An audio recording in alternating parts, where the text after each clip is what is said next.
Olá pessoal, tudo bem? Essa videoaula será dividida entre três temas: virtualização, clusters e computação em rede, em que cada membro da equipe falará um pouco sobre cada tema. A nossa equipe é formada por 4 integrantes, os quais são eu, Cleiton Lima, Carlos Edson, Felipe Oliveira e Jaqueane Lima. Vamos começar a videoaula falando um pouco sobre virtualização. O que é virtualização? Virtualização em computação é a criação de uma versão virtual de alguma coisa, como um sistema operacional, um servidor, um dispositivo de armazenamento ou recurso de internet. Como funciona? Funciona dividindo um recurso de hardware físico em partes, que podem ser usadas para fins distintos.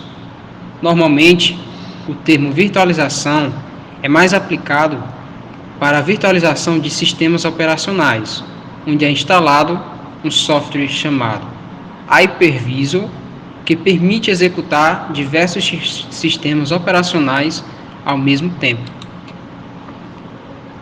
Vamos falar agora um pouco sobre os tipos de virtualização. Virtualização de servidores. Virtualização de servidores permite executar diversos sistemas operacionais simultaneamente no mesmo hardware. Por isso o nome virtualização de servidores, que são chamados de máquinas virtuais. Uma das características é o mascareamento dos recursos físicos, incluindo processadores, quantidade de memória, interfaces de redes, o que permite diminuir a administração de drives nas máquinas virtuais e transferir uma máquina virtual entre servidores físicos diferentes, sem se preocupar com o hardware.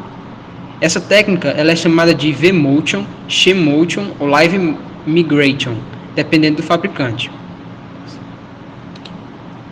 Os principais hypervisors da atualidade para a virtualização de servidores são o vMemory SX, o Microsoft Hypervisor, o Citrix Xen Server e o Oracle VirtualBox, que é o mais conhecido, e o Red Hat KVM.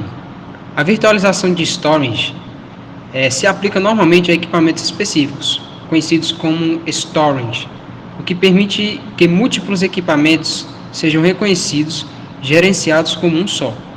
Normalmente, também acompanha recursos avançados, como a abstração dos HDs dentro desses equipamentos, permitindo movimentar os dados entre tipos de HDs diferentes ou RAIDs diferentes, para aumentar a performance ou espaço disponível conforme a necessidade.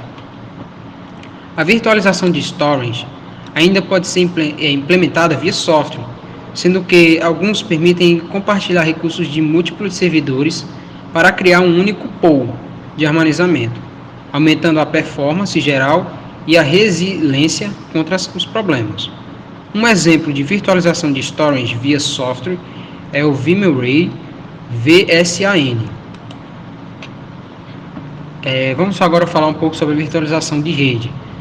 Consiste em separar uma camada física de redes em diversas camadas lógicas, isoladas entre si, para fins distintos. A primeira implementação comercial amplamente adotada foi estabelecida pela IEEE 802.1, comercialmente chamada de AVLAN. Ela permite a criação de diversas camadas dentro de uma rede física que podem ser propagadas entre os switches, isolando e priorizando tráfegos específicos, como sistemas críticos e rede de backup. Com o advento das placas de 10 GB, se popularizou uma técnica chamada de partition, que consiste em dividir logicamente essas interfaces em várias camadas que aparecem para o sistema operacional como interfaces de redes distintas. Cada interface do partition pode ter uma parte da banda reservada com endereçamento físico exclusivo, o que permite a criação do que é chamado de infraestrutura de rede convergente.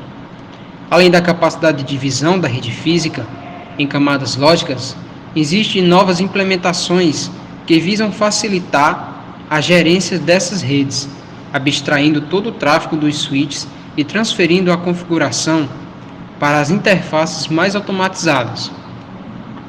Vamos agora falar um pouco sobre os desktops. A virtualização de desktops não é diferente da virtualização do sistema operacional e consiste em executar o sistema operacional do desktop, como o Windows 7 e o Windows 8, por exemplo, em uma máquina virtual. Pode ser usada dentro do próprio computador do usuário, mas isso exige que o computador tenha maiores recursos de CPU, espaço em disco e memória para permitir executar 2 ou mais sistemas operacionais. A grande utilidade nesse caso é para desenvolvedores, para terem acesso a diferentes versões do sistema operacional para testar o aplicativo. Um exemplo de software para virtualização de desktop é o VMware Workstation e o VMware Player. Normalmente, no ambiente empresarial, a virtualização de desktops é executada nos servidores, ou seja, o sistema operacional é executado no data center e o usuário final tem um desktop cliente mais modesto, como um Chromebook. A vantagem nesse caso é o ganho de performance nos desktops, que podem ser executados em servidores de alta performance e com maior conectividade. Melhora na gerência, centralização, melhora na segurança e tem uma conectividade em qualquer lugar. Compatibilidade com diversos dispositivos móveis, como tablets, smartphones, entre outros. A virtualização de aplicação é aquela virtualização voltada para aplicativos. Na virtualização de aplicação, uma camada de software instalada em um sistema operacional, a aplicação virtualizada fica responsável pela abstração do sistema operacional, bibliotecas e hardware. O principal uso da virtualização de aplicações é para evitar a necessidade de instalação do aplicativo e a necessidade de validar todas as bibliotecas necessárias para a execução do mesmo. Um aplicativo virtualizado normalmente é empacotado em um único arquivo, chamado de container, que contém todas as bibliotecas necessárias para executar aquele aplicativo e permite executar em computadores diferentes sem a necessidade de instalar todas as bibliotecas. A virtualização de aplicativos também permite a coexistência de múltiplas versões do mesmo aplicativo ao mesmo tempo no mesmo computador. Por exemplo, por questões de contabilidade de sites, algumas empresas precisam executar uma versão específica e antiga do Explorer. Usando a virtualização, é possível que o URL daquele site execute uma versão do Explorer virtualizada, enquanto que as estações podem ser atualizadas para sempre rodar a última versão nos demais sites, garantindo a segurança. A virtualização veio para ficar. A virtualização, sem dúvida, é uma tendência geral dentro das empresas, pois permite a automatização de processos, facilidade de gerenciamento, uso adequado de recursos e a possibilidade de contabilizar exatamente quanto cada usuário ou departamento utiliza dos recursos computacionais. O objetivo principal da virtualização é centralizar tarefas administrativas, conseguir estabilidade de aplicações, responder mais rápidos às necessidades e facilitar a vida dos gestores de TI e administradores de rede. A virtualização de servidores, junto com a capacidade de conexão da internet, é uma peça-chave para a adoção da computação em nuvem pelas empresas. Dando continuidade à nossa videoaula, meu nome é Carlos Edson e eu vou falar um pouco sobre Cluster. Cluster é uma tecnologia capaz de fazer vários computadores mais simples trabalharem em conjunto, como se formassem uma única máquina. Estas máquinas dividem entre si as atividades de processamento e executam este trabalho de maneira simultânea, onde cada computador recebe o nome de nó ou node. Teoricamente, não há limite máximo de nós. A computação em cluster se mostra muitas vezes como uma solução viável, porque os nós podem até mesmo ser compostos por computadores simples, como PCs de desempenho médio. Existem 3 tipos de cluster: o cluster de alto desempenho, o cluster de alta disponibilidade e o cluster de balanceamento de carga. Vamos ver cada um separadamente. Cluster de alto desempenho são direcionados a aplicações bastante exigentes no que se diz respeito ao processamento. Bem, eles são voltados para as pesquisas científicas. Agora, o cluster de alta disponibilidade. Os clusters de alta disponibilidade, o foco está sempre em manter a aplicação em pleno funcionamento. Não é aceitável que o sistema pare de funcionar, mas se isso acontecer, a paralisação deve ser o menor possível, como é o caso de soluções de missão crítica, que exigem disponibilidade de pelo menos 99,999% do tempo a cada ano. E ele é voltado ao atendimento de exigências. O cluster para balanceamento de carga. As tarefas de processamento são distribuídas o mais uniformemente possível entre os nós. O foco aqui é fazer com que cada computador receba e atenda a uma requisição e não necessariamente que divida uma tarefa com as outras máquinas.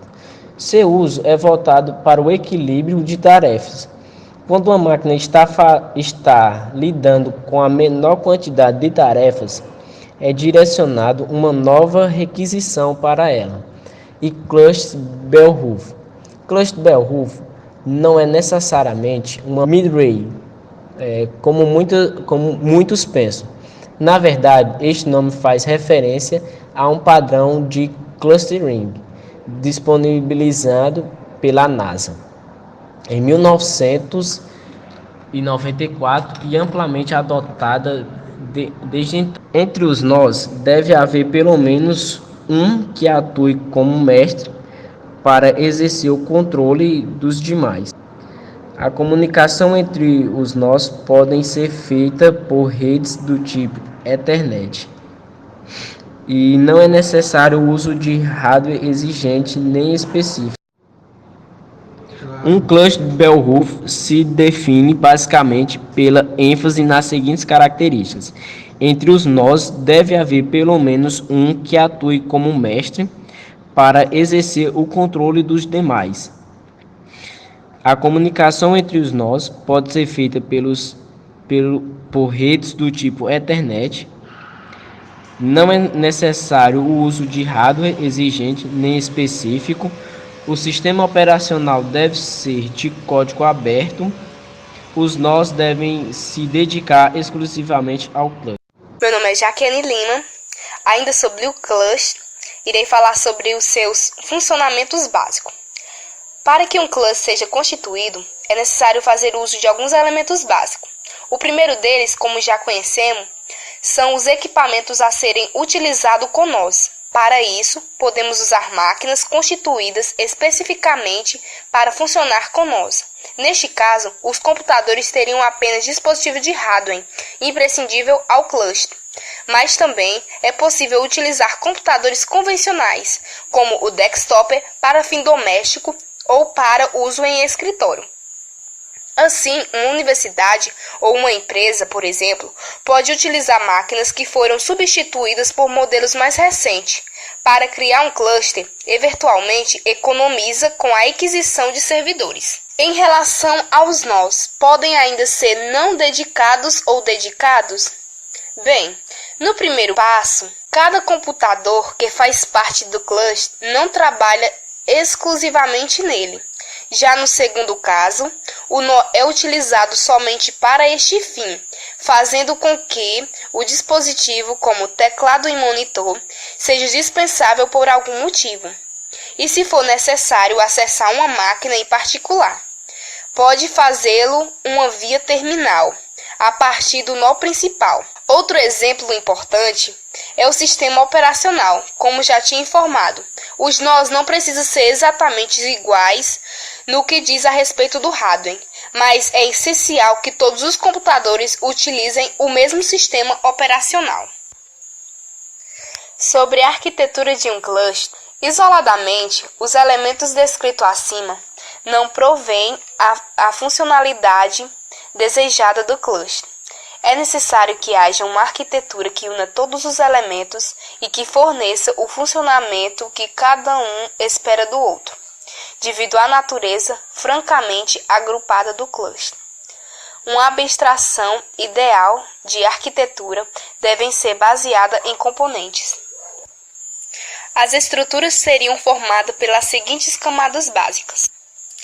Camada de comunicação. Trata das comunicações ponto a ponto entre os nós. Camada de ligação.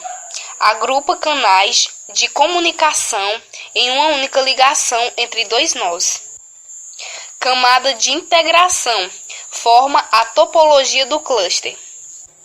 Camada de recuperação. Executa a recuperar e a inicialização parada controla o serviço depois de uma transição do cluster. Existe ainda 4 serviços chaves para um cluster. O JDB, ele armazena estado persistentes interno ao cluster.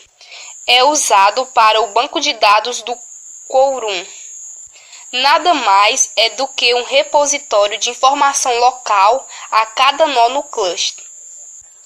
Camada de Quorum determina qual participação do cluster possui autorização para prosseguir sua execução.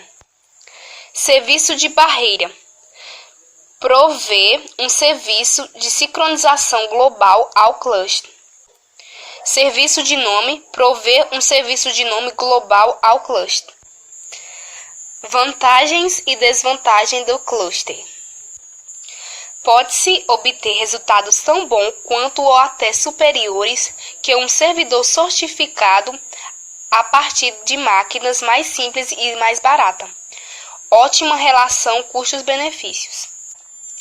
Não é necessário depender de um único fornecedor ou prestador de serviço para reposição de componentes. A configuração de um cluster não costuma ser trivial, mas faz um supercomputador funcionar. Pode ser muito mais trabalhoso e exigir pessoal especializado.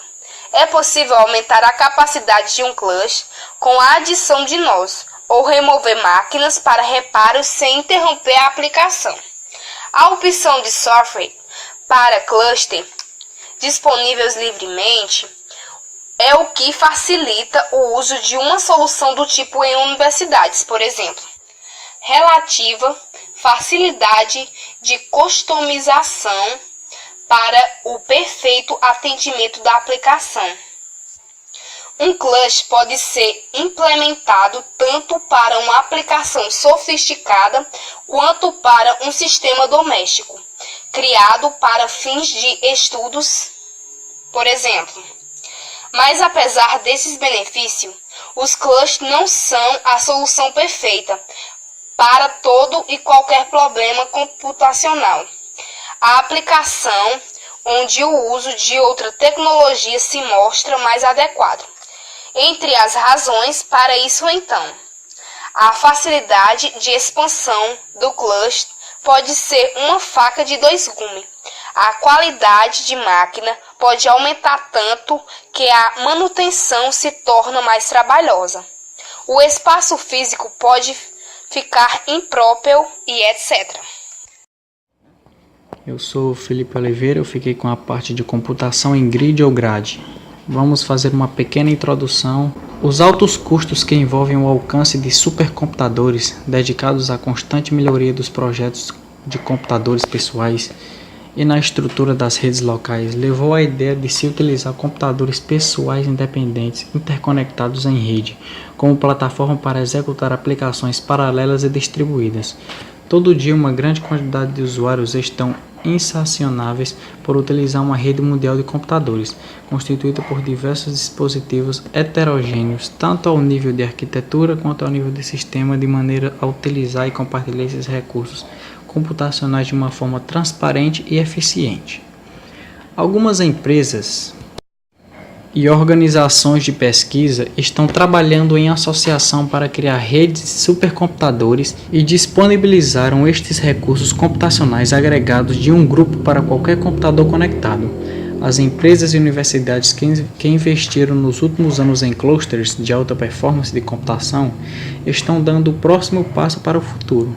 Computação em grades computacionais, e os pesquisadores estão trabalhando para criar uma interface padronizada de web para diversas pessoas em várias áreas distribuídas possam utilizar supercomputação em grade, como um serviço público tradicional, semelhante aos sistemas elétricos de água e esgoto, por exemplo, sem se preocupar com os recursos que estarão disponibilizados para os mesmos. John Mackenzie, em 1961, já previa o que hoje temos como grid. Ele dizia que se os computadores do tipo que eu imagino se tornarem os computadores do futuro, então a computação poderá algum dia ser organizada como um serviço público, assim como a telefonia e etc. Esse serviço poderá se tornar a base da nova e importante indústria. Um pouco da história do grid. Embora o grid, como está configurado atualmente, seja uma base relativamente nova, os conceitos no quais esta tecnologia se baseia não são tão novos assim, e já fazem parte da história da computação há algum tempo. Como exemplo disso, podemos citar o conceito de compartilhamento de processamento, muito popular na década de 60 e de 70, quando a capacidade do processamento dos mainframes, que os mainframes antigamente eram os grandes computadores de grande porte, eram aquelas grandes CPUs, ainda era muito limitada em relação à sua aplicação. Outro conceito importante é baseado na ideia de uma metacomputação, computation, ideia esta popular na década de 90, e consistia em compartilhar processamentos através de centros de supercomputadores. Alguns conceitos aqui do grid.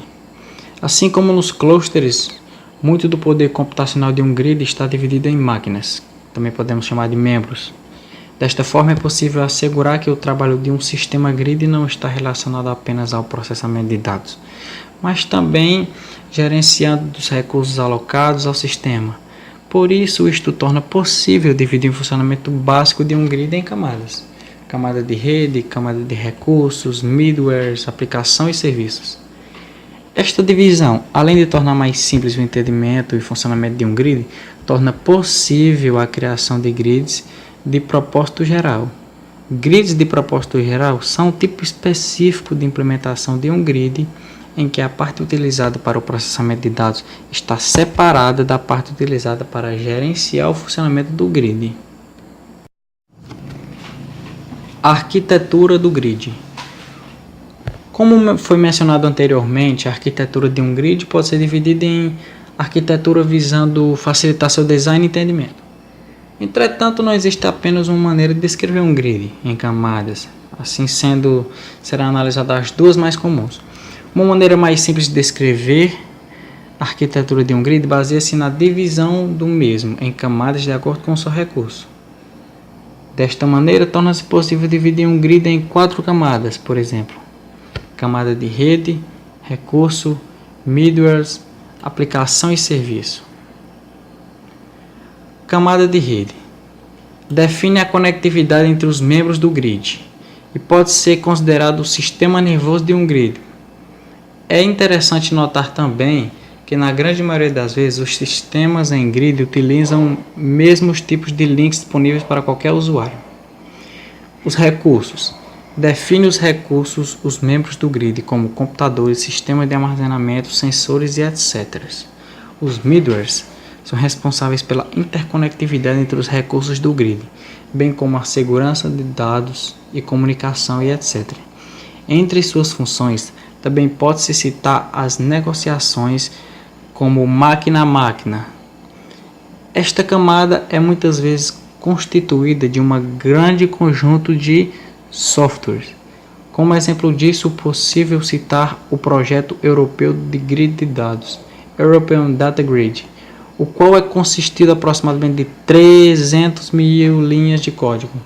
Fonte. Muitos desses softwares atuam negociando transições de dados e outros recebendo e gerenciando-os. Fazendo novamente uma análise em relação ao corpo humano, pode-se dizer que a camada middleware é o cérebro do grid. Aplicação e serviço. Aplicações, por exemplo, científicas, econômicas, de engenharia e etc., que rodam no grid, ferramentas de desenvolvimento, portais e etc. São algumas aplicações e serviços aí. Vamos ver agora alguns tipos de grid e em que situação eles são usados. Por exemplo, o grid de uma coluna. É geralmente usado em textos corridos, como relatórios e livros. O foco neste tipo de grid é o texto. Basicamente o texto. O grid de duas colunas. Ele é utilizado quando temos grande volume de texto e é preciso apresentar conteúdos diferentes. As colunas podem ser iguais ou diferentes, dependendo do contexto. Grid de múltiplas colunas, usualmente aplicados em sites e revistas, permite uma flexibilidade muito mais que os anteriores. Combina coluna, largura, se é igual ou diferente. Geralmente larguras são diferentes nesse caso, né? Grids modulares permitem um controle mais refinado em trabalhos como grande número de informação, como jornal, calendário, etc. São compostos por uma combinação de colunas que organizam o conteúdo em porções pequenas de espaço. Grids hierárquicos. É basicamente uma estrutura organizada em zonas de hierarquia, muitas vezes composta por colunas horizontais. Finalmente, veremos agora a utilização do grid. Sistemas em grid são utilizados para os mais diversos fins. Entre alguns dos problemas que os sistemas em grid são capazes de resolver, encontra-se os problemas do chamado grande desafio. Um problema de grande desafio é um tipo específico de problema para o qual não existe uma solução conhecida e que se caracteriza basicamente pelo menos em uma das seguintes características a seguir. Requer avanços significativos na capacidade requerida para resolvê-lo, deve ter uma solução. Idealmente, deve fornecer uma maneira plausível de identificar o processo em relação à solução final do problema. A solução do problema tem um impacto econômico social significativo. Entre os problemas de grande desafio pode-se citar o enovelamento de proteínas, ou seja, processo pelo qual uma proteína assume a sua forma funcional, modelagens financeiras e climáticas, simulações complexas em geral e etc.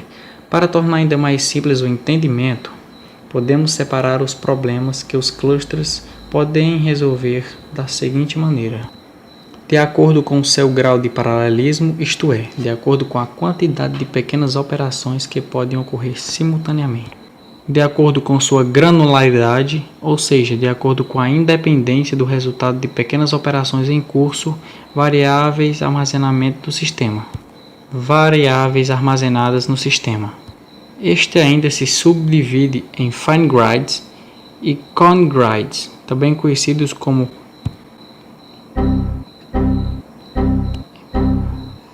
embarrassing parallel. Grosseiramente falando, problemas puramente fine grids se saem melhor em grades monopólicos supercomputadores, ao passo que cone grids se saem melhor em grids. Bom, e esse foi o nosso trabalho sobre arquitetura e manutenção de computadores, que vimos um pouco sobre virtualização, clusters e computação em grid. Muito obrigado pela atenção.